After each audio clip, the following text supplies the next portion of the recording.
কারণী স্নানে সবাই মিলে আগের দিন ঠাকুরনগরের মেলায় এসেছিলাম, কিন্তু প্রচণ্ড রোদে খুব কষ্ট হয়েছিল। যাই হোক, আজকে আবার সন্ধ্যাবেলায় সবাই মিলে ঘুরতে চলে এসেছি মেলায়। তো দেখো, ফার্স্টে এসেই মথুরা কেক খেতে শুরু করে দিয়েছি। এই কেকটা না খুবই খেতে সুন্দর ছিল। খাওয়া দাওয়ার পর চলে এসেছি এইদিকে। দেখো, পুচকুটাকে রাইডসে চড়ানো হয়েছে। ও প্রচুর কান্নাকাটি করছিল। তো যাই হোক, তাই ওকে নামিয়ে নেওয়া হয়েছে। তারপরে একটু ঘুরু ঘুরু করছি আমরা সবাই মিলে। আগের বছর আমি আর বোন এই রাইডসটা চড়েছিলাম, খুবই ভালো লেগেছিল। তো দাদা টিকিট কাটছে, আমি বোন দাদা এই রাইডসটা চড়ছি।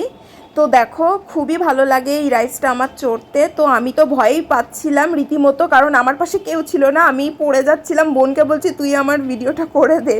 তো দেখো, আমি পড়ে যাচ্ছি আর সরে আসছি। এদিকে হচ্ছে বোন কি সুন্দর হচ্ছে ভিডিও করেছে। আর একটু হলে রাইডস দিয়ে আমি পড়েই যেতাম। আমার দু হাত ঘেমে গিয়েছিল বলে আমি দাদাকে ফোনটা দিয়ে দিয়েছিলাম, না হলে আমি পড়েই যেতাম। যাই হোক, তারপর চলে এসেছি একটু কেনাকাটা করতে। এইদিকে হচ্ছে মা হার পছন্দ করছে, আমি বোন মা সবাই হার কিনেছি। মানে মা দুটো হার কিনেছে আর আমাকে আর বোনকে একটা একটা করে কিনে দিয়েছে। এইদিকে দেখো, পুচকুটাকে ওর বাবা হচ্ছে সফট টয়েস কিনে দিয়েছে। তো পুচকুটা তো মেলায় বা কোথাও ঘুরতে গেলেই কিছু না কিছু ওর কেনা চাই। তো এইদিকে মা হচ্ছে কৌটো কিনেছে। আর এইদিকে দেখো, বলছিলাম না হার কিনেছে, ওই যে ওই হারটা কিনেছে। আর এইদিকে দেখো, মারা সব ভুট্টা খাচ্ছে। মার বাবা না, মা দাদা খেয়েছে।